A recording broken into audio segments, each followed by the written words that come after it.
Assalamualaikum warahmatullahi wabarakatuh. Sahabatku, kita berjumpa lagi.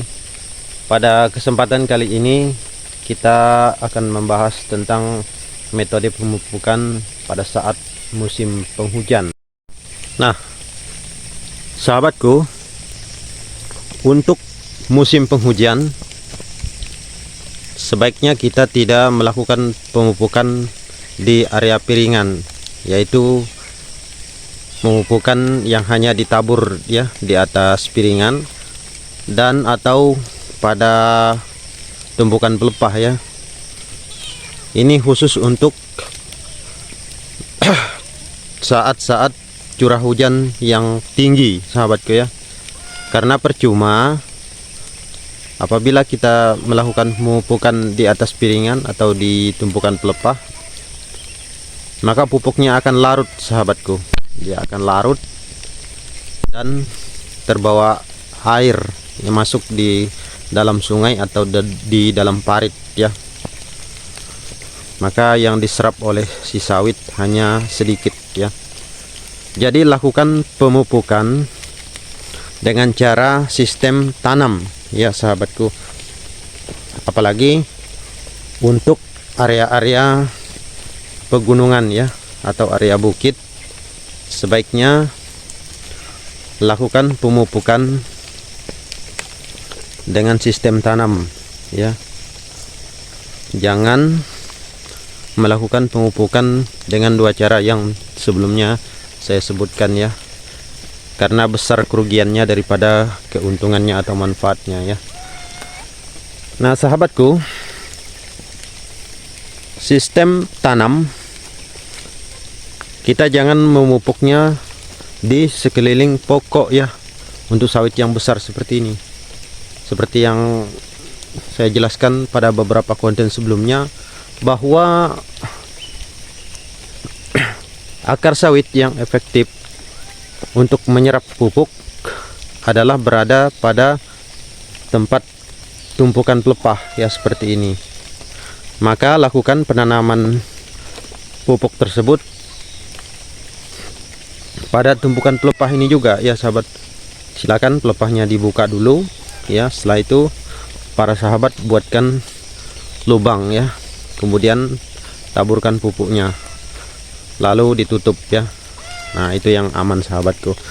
Karena pada area ini ya, di sini ini adalah akar-akar yang sudah tua ya, yang sudah tidak efektif lagi untuk menyerap pupuk ya, sahabatku. Daripada kita lebih besar kerugiannya daripada keuntungannya, lebih baik kita melakukan pemupukan pada tumpukan pelepah dengan cara membuat lubang ya. Ini khusus untuk musim penghujan yang mana curah hujan pada saat itu sangat tinggi ya, sahabatku. Untuk yang normal-normal saja sudah curah hujannya tidak perlu kita melakukan sistem yang seperti itu, sahabat ya. Lakukan saja sistem pemupukan seperti biasa ya. Nah, sahabatku, untuk pupuk ya, kita juga harus memperhatikan ya.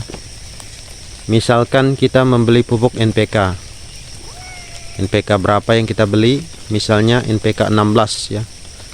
Di situ ada tertera 16, 16, 16. Nah, angka 16 itu, sahabat, ada maknanya ya, yaitu nitrogennya 16%,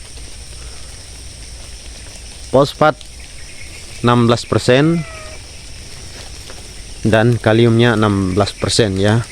Sisanya adalah unsur-unsur yang lain seperti air atau bahan-bahan organik yang lainnya, sebagai atau tempat melekatnya ketiga jenis yang sebelum, yaitu NPK, nitrogen, fosfat, kaliumnya ya.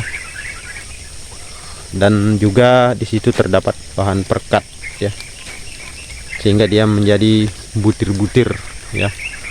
Nah, kita harus teliti, para sahabatku. Pupuk apapun yang kita beli harus terlebih dahulu kita baca ya, pada kemasan pupuk itu semuanya ada tertera aturan pakai, jenis-jenis kandungan pupuknya ya. Jadi jangan langsung kita melakukan pemupukan ya. Kita lihat dulu. Dan juga sahabatku, untuk sawit yang sudah besar seperti ini, dia tidak membutuhkan nitrogen yang tinggi ya. Jangan sampai kita melakukan pemupukan pada sawit-sawit yang sudah tinggi, sudah besar seperti ini, dengan pupuk-pupuk yang memiliki kandungan nitrogen yang sudah tinggi. Contoh NPK 16, NPK 19, NPK 17, NPK 21 itu bukan untuk sawit-sawit yang sudah tinggi seperti ini sahabat, tapi untuk sawit yang masih kecil seperti di sana ya. Nah, untuk sawit yang sudah tinggi, sudah besar seperti ini, kita berikan kandungan nitrogen yang rendah seperti NPK 13, NPK 12 ya. Dia tidak lagi membutuhkan nitrogen yang tinggi. Oke sahabatku, semoga apa yang saya sampaikan bermanfaat buat kita bersama. Salam sukses buat kita bersama, sehat selalu. Sukses selalu petani sawit Indonesia dan Malaysia atau dimanapun para sahabat berada. Dan jangan lupa dibagikan di sosial media para sahabat jika para sahabat merasa apa yang saya bagikan ini bermanfaat ya. Jangan lupa di subscribe, di like, di share, dan salam tandan berduri. Assalamualaikum warahmatullahi wabarakatuh.